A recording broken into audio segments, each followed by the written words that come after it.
તમે બધા શેરીમાં રમવા જાવ ને, કઈ કઈ જગ્યાએ રમવા જાવ? પછી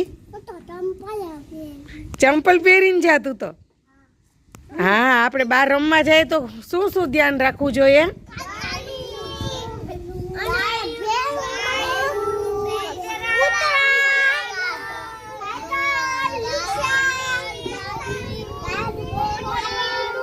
વેરી ગુડ. જો હવે સાંભળો, બધાય સાધનનું ધ્યાન રાખવું જોઈએ. સાધન આવતા હોય તો આપણે એક બાજુ તરી જવું જોઈએ ને.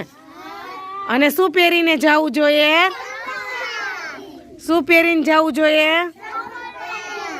પછી બીજું શું ધ્યાન રાખવાનું?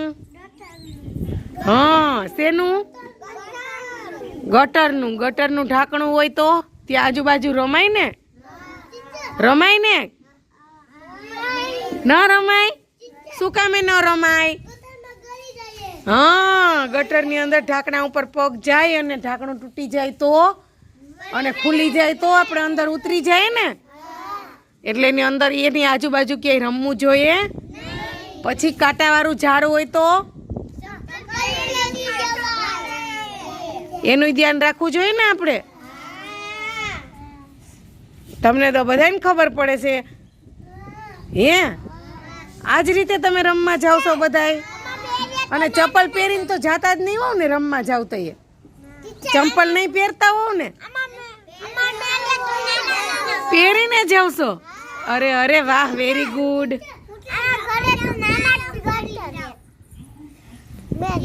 હું બેટા વેરી ગુડ.